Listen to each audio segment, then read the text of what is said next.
Blue Radio en vivo, pero yo les dije que hoy estábamos en día post encuesta, la primera encuesta de esta racha que vamos a tener de aquí al domingo, cuando empieza la veda de las encuestas con miras a las elecciones del próximo domingo 8 de marzo. Y ahí en el escenario de la primera vuelta, pues se fortalece y se consolida Iván Cepeda como la opción que ganaría la presidencia de la República si las elecciones fueran mañana.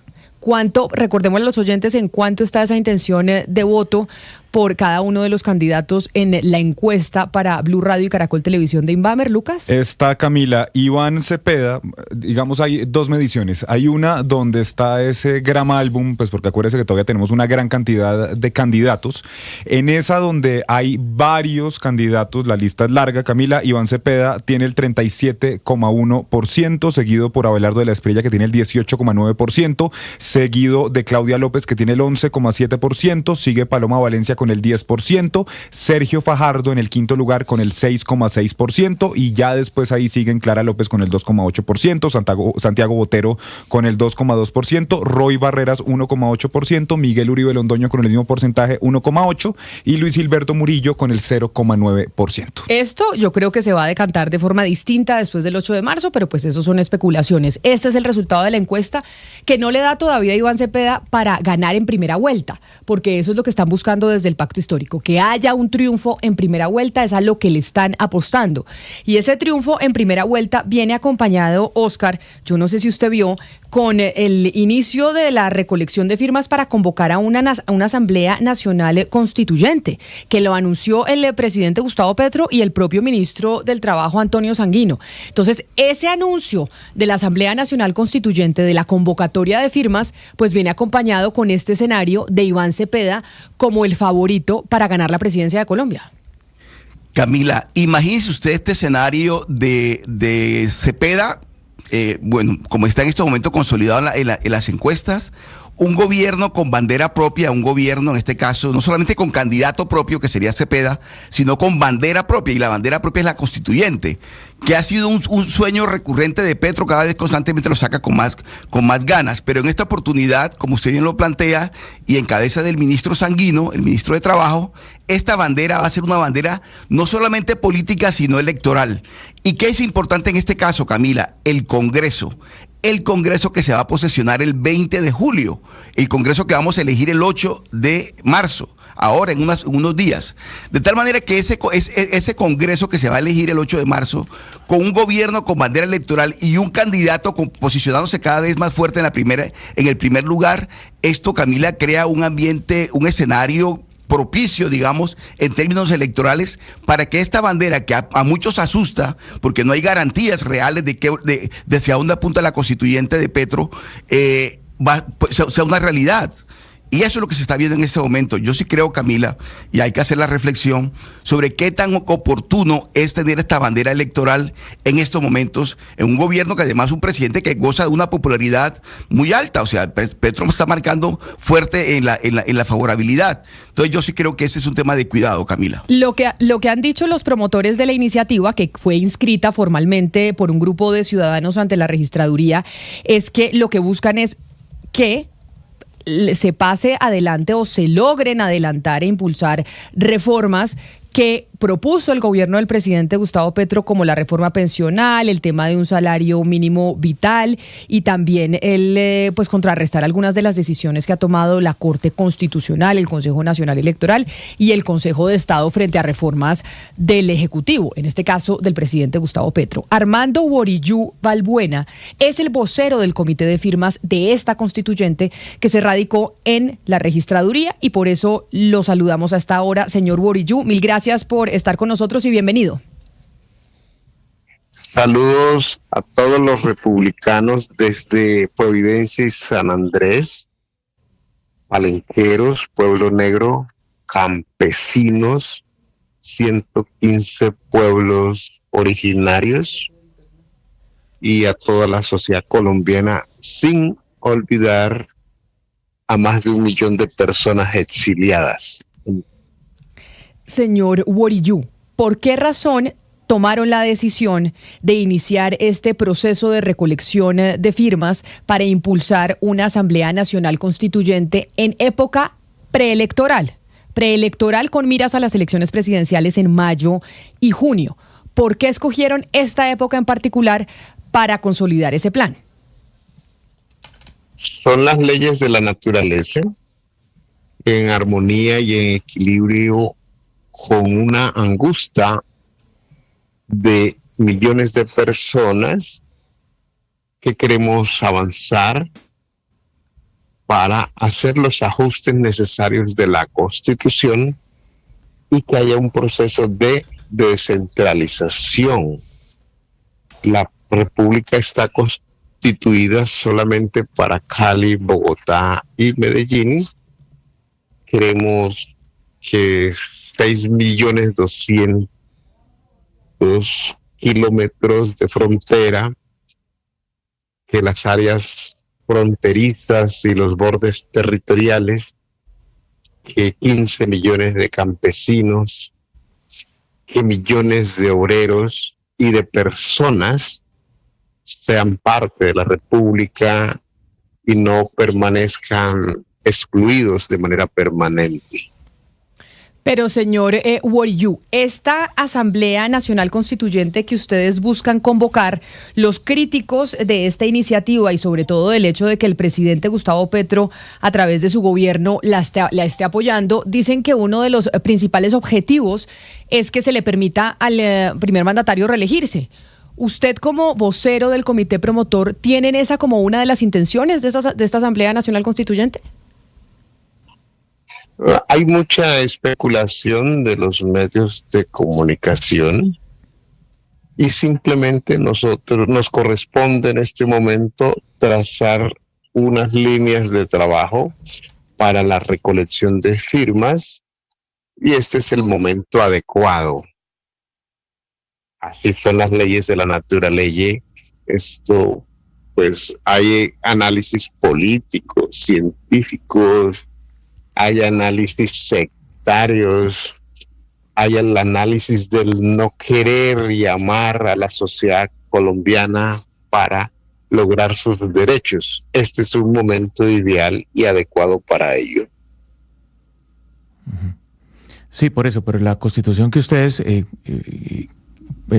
proponen incluye o no la reelección presidencial, es decir, ¿el próximo presidente de Colombia podría ser reelegido?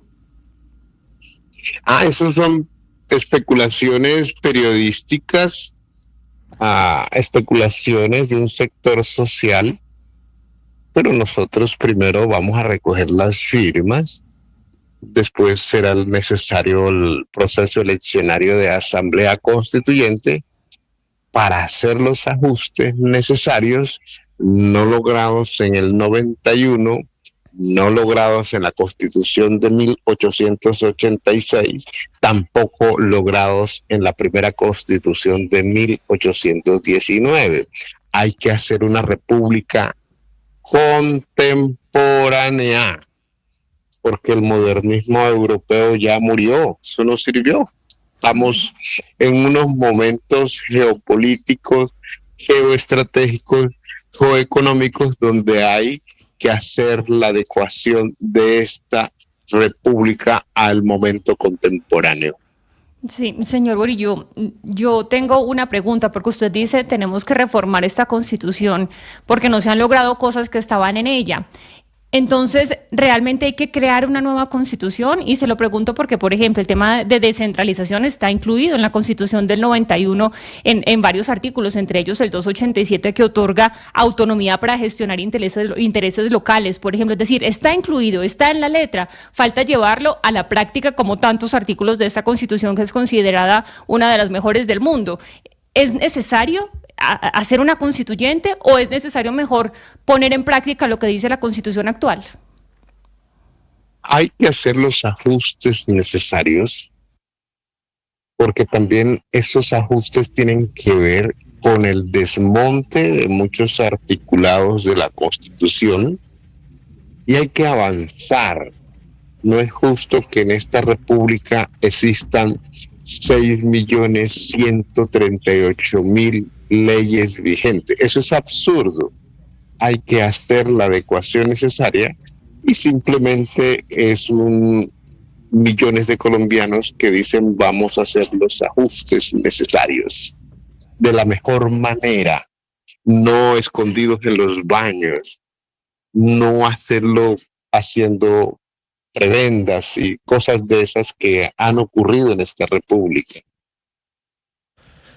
Señor Murillo, si uno quiere hacer una constitución, pues de manera general es porque entiende que de manera estructural hay muchas cosas que la actual no tiene o hay que quitarle. Entonces quisiera que, si es posible, de manera concreta, usted, como una persona que supongo aspira a ser constituyente dentro de este proceso, me diga dos cosas, no más de dos, que debería tener la nueva constitución, esta no tiene, o en su defecto, que a esta hay que quitarle.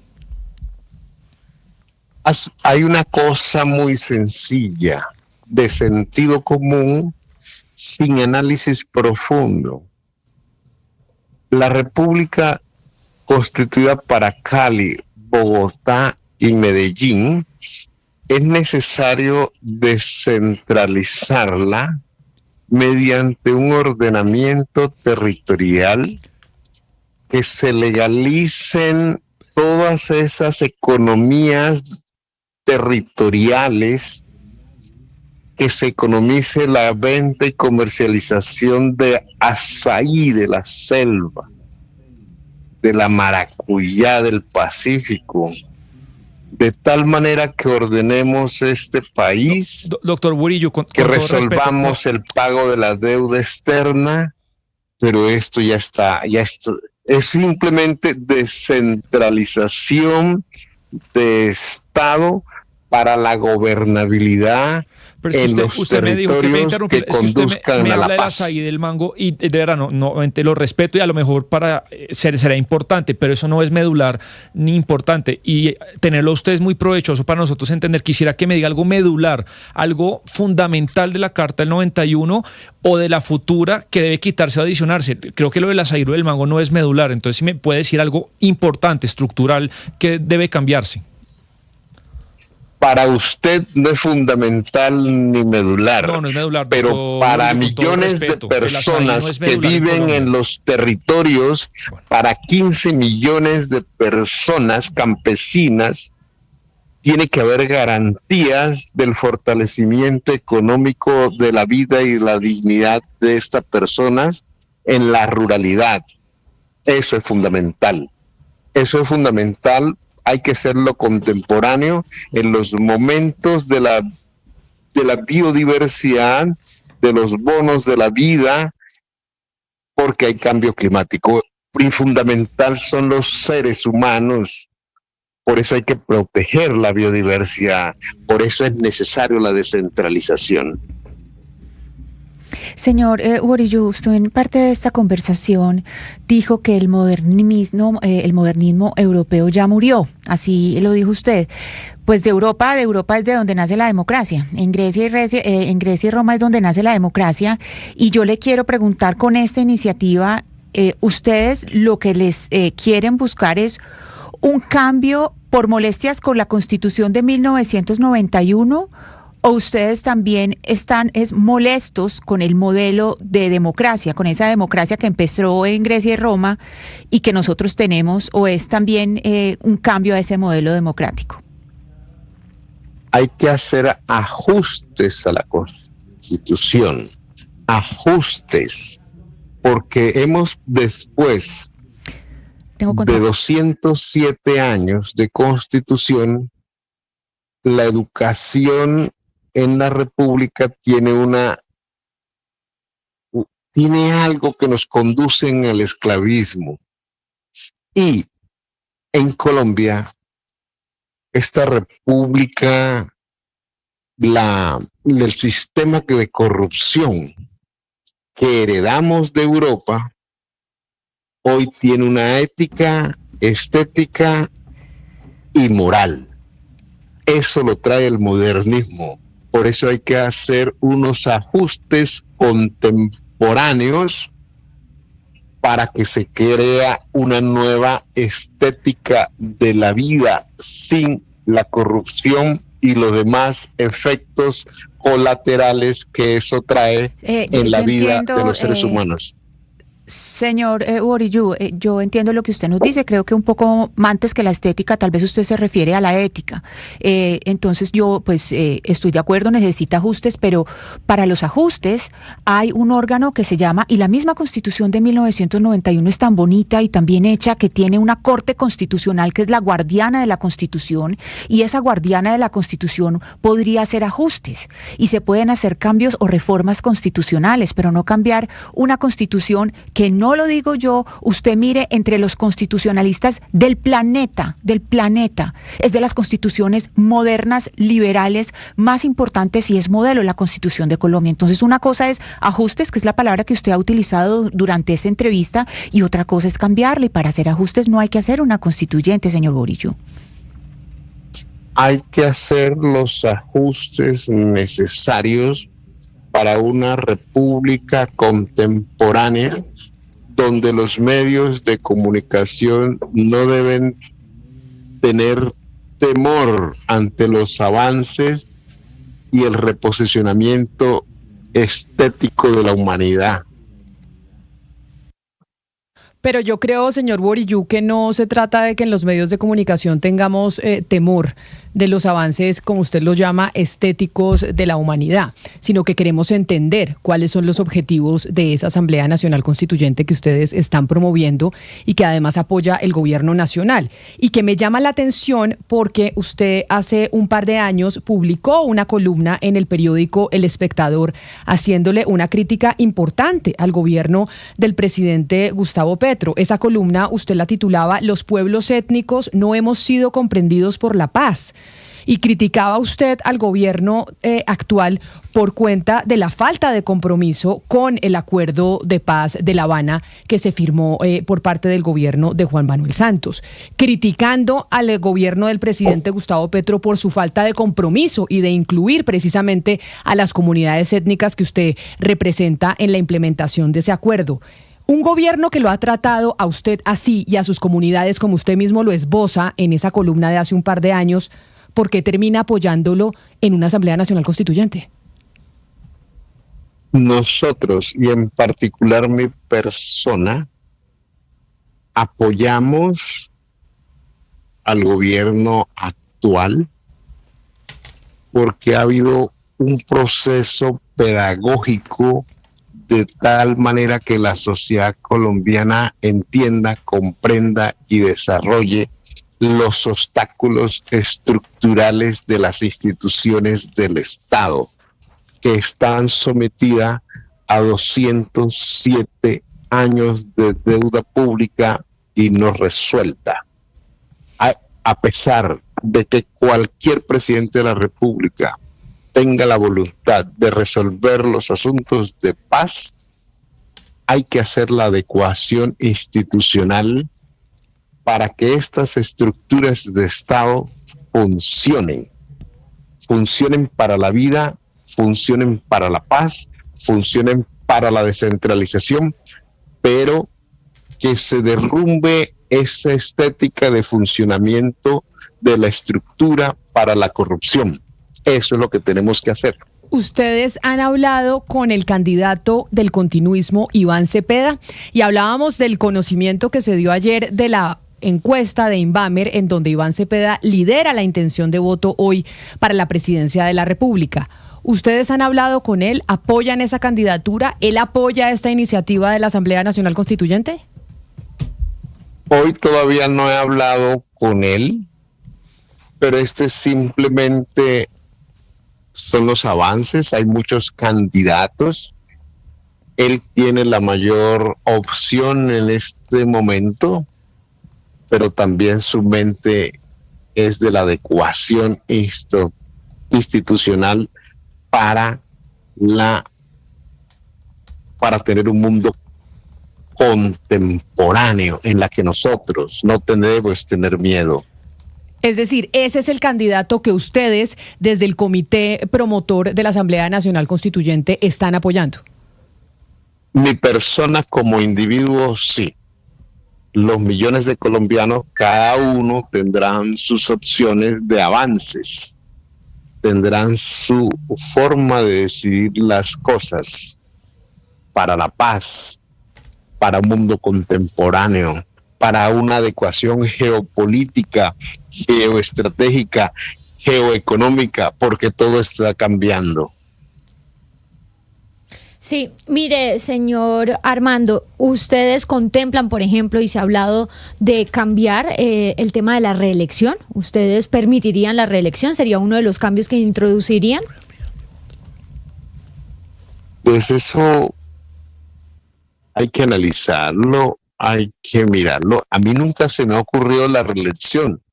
Ahora que usted dice así, es que simplemente se me atraviesa en la cabeza. Antes no. Señor Borillú, mire, usted constantemente ha insistido en esta entrevista en la necesidad de la descentralización como argumento fundamental para soportar esta propuesta de asamblea constituyente. Pero es que la Constitución del 91, la razón de ser de la Constitución del 91 es precisamente la descentralización, porque había que acabar con la Constitución del 86, que era centralista al extremo.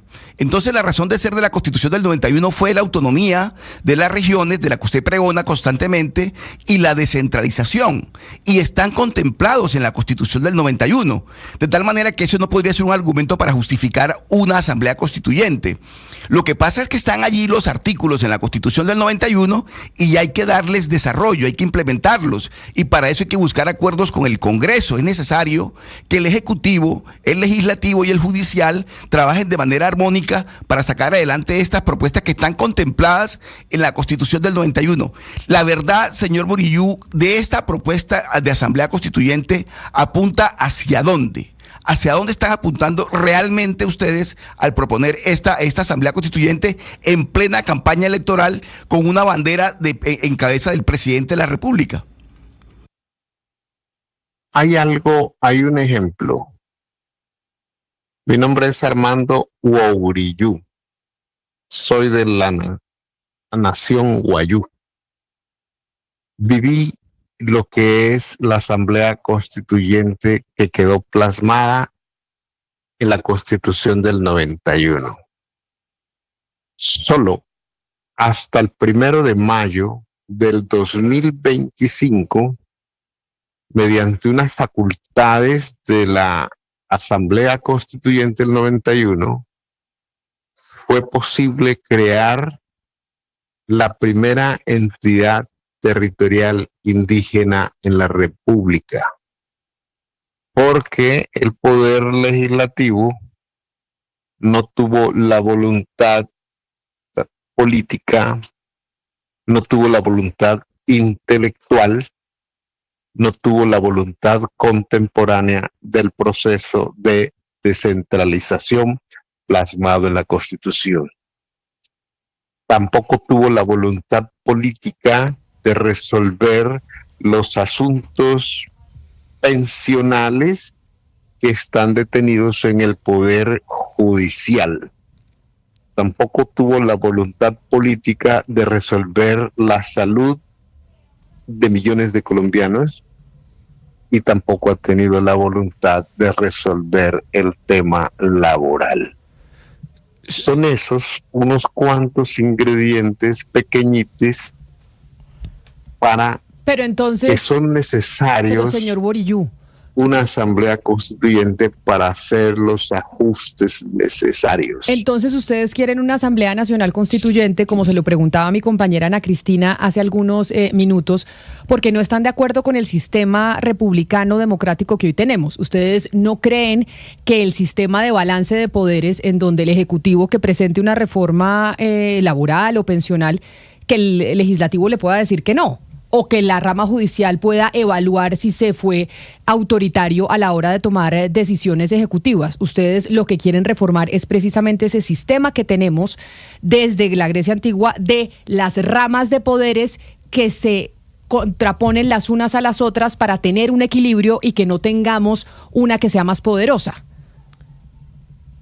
Hay que deponer ese pensamiento sectario. Hay que poner a disposición el intelecto de todas, de todos, para hacer la adecuación y el ajuste necesario de la Constitución. Si El mundo cambió. Hay que ser contemporáneos, hermanos, y periodistas y comunicadores. Y ese mundo contemporáneo implica qué tipo de régimen. ¿Cómo se toman las decisiones en ese mundo contemporáneo, señor Borillú, que ustedes quieren promover? Simplemente hacer los ajustes necesarios de una Constitución para que la estética de la corrupción yo lo entiendo, sea parte de la historia. Pero hágame y explíqueme, porque me parece que es muy etérea la explicación y quiero que me la concrete para yo poderla entender, porque tal vez hablamos un lenguaje distinto usted y yo. Entonces, en ese sentido, quiero que me concrete ese sectarismo que usted dice que tiene el sistema político actual, que tiene Colombia, que es una democracia con todos sus defectos. ¿Ustedes la quieren cambiar por qué tipo de sistema? ¿Un sistema autocrático? ¿Un sistema dictatorial? ¿Qué tipo de sistema político moderno es el que ustedes están planteando? Ya sé que usted dice que hay que hacer una actualización, pero ¿cuál es el sistema político que ustedes proponen? El sistema europeo del poder legislativo, judicial y el ejecutivo necesita hacer unas adecuaciones necesarias para la comprensión de que esta es una república de 53 millones de personas, donde existen bordes territoriales, donde existen seres humanos en el desierto Guayú, o existen en los bosques de la Amazonía, y que existen negros e indios en los bosques del Pacífico, y que las personas de Providencia y San Andrés hacen parte de esta república. No es solamente 3 ciudades. De acuerdo, pero esos cambios, ¿cómo se materializan? ¿En qué sistema? Las personas elegidas como constituyentes tendrán el tiempo necesario para la ilustración del intelecto de nuestras madres como mujeres, del que hacer lo mejor para la paz. Es sencillo. Yo no sé si esto sea del área de su especialidad, señor Borillú, pero a lo mejor se lo ha oído a sus compañeros del comité promotor. Me gustaría que me concrete si esa nueva constitución a usted les gustaría acabar con el Banco de la República, o que exista pero que no sea independiente. Es necesario los ajustes. No es justo que por un acto administrativo, por ejemplo, el Banco de la República haya dejado de comprar el oro, y que el oro hoy, que está a $5,000 la onza, sea comercializado de las maneras más absurdas desde la ilegalidad. No. Pero ahí es que recuperar. Pero lo medular, doctor, ese orden. Es el Banco de la República de esta nueva constitución existiría, y si existe, ¿dependería del Ejecutivo o sería independiente como es hoy? ¿Qué es lo que usted le gustaría? Los ajustes necesarios lo haría la Asamblea Constituyente, que sea elegida por los miembros de esta República. No puedo atreverme a decir, porque simplemente soy el vocero nacional del equipo de Asamblea Constituyente que inició la recolección de firmas. La elección de los constituyentes será posterior. Pues es el señor Armando Borillú, vocero del Comité de Firmas de la Asamblea Nacional Constituyente, que apoya el presidente Gustavo Petro. Señor Borillú, quizá una última duda. Usted tiene contratos con el Estado colombiano, ¿verdad?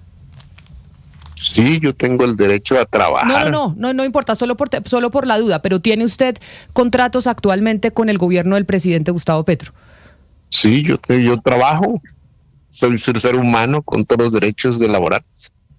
Pues es el vocero del Comité de Firmas de la Asamblea Nacional Constituyente, que se registró en la registraduría y que apoya en pleno, menos el ministro de Justicia, el gobierno del presidente Gustavo Petro. Señor Borillú, muchas gracias por haber aceptado esta invitación y pues por contarnos y dejarnos ver cuáles son las intenciones, que a pesar de que no hayan sido pues muchas las respuestas concretas, sí entendemos y vamos viendo por dónde va esa intención de la Asamblea Nacional Constituyente. Muchas gracias. Un saludo para 53 millones de colombianos, para 15 millones de campesinos, para toda la sociedad y en especial un saludo para la reflexión de todos los medios de comunicación, que su lenguaje conduzca hacia la paz. Bienvenidos todos. Camila, llama la atención que esta entrevista, que fue extensa, no se mencionó un solo artículo de la Constitución. Y la persona que entrevistamos, el señor Borillú, es el vocero. Entonces, por lo menos, uno esperaría que hable de ciertos artículos. Eso por una parte. La insistencia del señor Borillú con la palabra estética me llama la atención, porque Carlos Gaviria Díaz escribió un artículo muy interesante sobre la relación de ética, estética y el derecho basado en los principios de Wittgenstein, y después Rodolfo Arango, que es magistrado de la JEP, escribió un ensayo al respecto. No creo que los parámetros de ese ensayo sea precisamente de lo que está hablando el señor Borillú, pero sí la estética, en el sentido que él lo estaba mencionando, pues tiene un sentido un poco extraño. Finalmente, Camila, yo creo que aquí no estamos hablando de una constituyente para cambiar una constitución. Yo tengo la impresión de que es una constituyente como vía para una transformación del modelo republicano. Por supuesto, y por eso esta entrevista fue tan importante.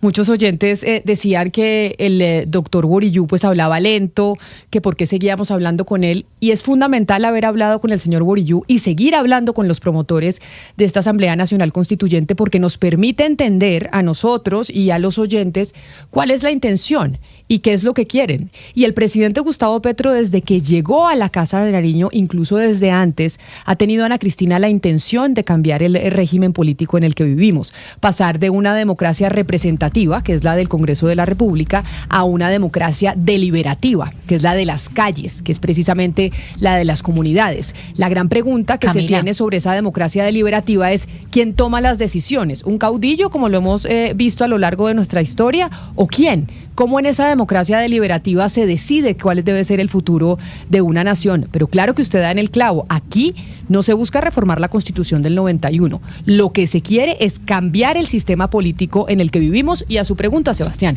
por supuesto, cambiar el Banco de la República, cambiar las altas cortes y cambiar cómo nos relacionamos en términos políticos en este país. Claro, era muy difícil saber detalles. A lo mejor él quería ser prudente y no hablar en nombre de sus compañeros. En la orientación, yo sí lo que le oí y en lo que no estoy de acuerdo, que es Camila lo fundamental, él dice el mundo cambió y el modelo que él llama modelo europeo, que para mí es otra cosa, él dice está en descenso. Yo no estoy de acuerdo con eso, con todos los desafíos que hoy tiene el mundo. De 3 eventos principales, que fueron la Revolución Francesa, la independencia de los Estados Unidos y la Revolución Gloriosa en Inglaterra, heredamos cosas como la igualdad ante la ley, como la división de poderes, que hoy en día Camila la sigue teniendo, con sus más y sus menos, los países más potentes, más desarrollados y donde hay mayor bienestar de la gente. Entonces la pregunta es: ¿queremos que la igualdad ante la ley, que el sistema republicano, que los pesos y contrapesos no exista más? Pues podemos ir hacia allá, pero me parece que eso es un poco a donde está apuntando el señor Borillú. La noticia del momento en Blue Radio. A las 11 de la